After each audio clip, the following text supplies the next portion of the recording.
ഇന്നത്തെ വർക്ക് വന്നിട്ട് റിനായി കൊച്ചിയിലാണ് കേട്ടോ. അപ്പം ഞാനും മഞ്ജു കൂടി ട്രാവൽ ചെയ്യുകയാണ്. ഇത് ബ്രൈഡൽ വർക്കാണ്, റിസപ്ഷൻ ലുക്കിന് വേണ്ടിയിട്ടാണ്. അപ്പം നല്ല ഭംഗിയുള്ള ആംബിയൻസ് കാണുമ്പോൾ പിന്നെ മാൻഡേറ്ററി ആയിട്ട് നമുക്ക് വീഡിയോ എടുക്കാതിരിക്കാൻ പറ്റില്ല. മഞ്ജു തന്നെ കേട്ടോ ഇപ്പോൾ എല്ലാ ബാഗ്സും ക്യാരി ചെയ്യണേ. കാര്യം എനിക്ക് വെയിറ്റ് ലിഫ്റ്റ് ചെയ്യാൻ ഇപ്പോൾ ചെറിയ പ്രോബ്ലംസ് ഉണ്ട്. അങ്ങനെ ഞങ്ങൾ വർക്കൊക്കെ സ്റ്റാർട്ട് ചെയ്തു. സാരി ഡ്രൈപ്പിങ്ങിന് വേണ്ടിയിട്ട് നേരത്തെ സാരി പ്രീപ്ലീറ്റ് ചെയ്ത് വെക്കുകയാണ്. അപ്പോൾ നമ്മൾ ബ്രൈഡ് എന്ന് ചൂസ് ചെയ്തിരിക്കുന്ന വളരെ മിനിമൽ ആയിട്ടുള്ളൊരു റിസപ്ഷൻ ലുക്കാണ്. കാജൽ വേണ്ട, ലാഷസ് വേണ്ട, ലെൻസ് വേണ്ട, അങ്ങനെ പറഞ്ഞൊരു ബ്രൈഡാണ്. അപ്പം മിനിമൽ ആയിട്ടുള്ള ഒരു കേൾസുമാണ് സെറ്റ് ചെയ്തിരിക്കുന്നത്. പിന്നെ 3 months ഓഫ് പോസ്റ്റ് പാർട്ടത്തിലാട്ടോ. അപ്പോൾ ബോഡി പല രീതിയിൽ റിയാക്ട് ചെയ്യാറുണ്ട്. ചില സമയം നല്ല ബാക്ക് പെയിൻ ഉണ്ടാവാറുണ്ട്. കാര്യം എന്താ വെച്ചാൽ ഒരു മേക്കപ്പ് ആർട്ടിസ്റ്റിൻ്റെ വർക്ക് എന്ന് പറഞ്ഞാൽ നമ്മൾ ഫുൾ ടൈം നിന്നിട്ടുള്ളൊരു ജോബ് കൂടെയാണല്ലോ. പക്ഷേ എനിക്ക് ഏറ്റവും സൂപ്പറായിട്ടുള്ളൊരു പാർട്ട്ണർ ഉള്ളതുകൊണ്ടിട്ടാണ് ഈ വർക്ക് മുന്നോട്ട് കൊണ്ടുപോകാൻ പറ്റുന്നത് കേട്ടോ.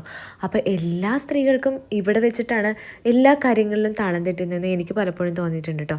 പക്ഷെ നമുക്ക് നമ്മളേ ഉള്ളൂ, നമ്മളെ തന്നെ പുഷ് ചെയ്ത് അങ്ങോട്ട് മുന്നോട്ട് കൊണ്ടുപോകും, അത്രയേ ഉള്ളൂ. അങ്ങനെ വീട്ടിലെത്തി ചോതാപ്പിടി നൃത്തനൃത്യങ്ങളൊക്കെ കണ്ടു കഴിഞ്ഞ് ആ ഡേ അങ്ങനെ കഴിഞ്ഞു കേട്ടോ.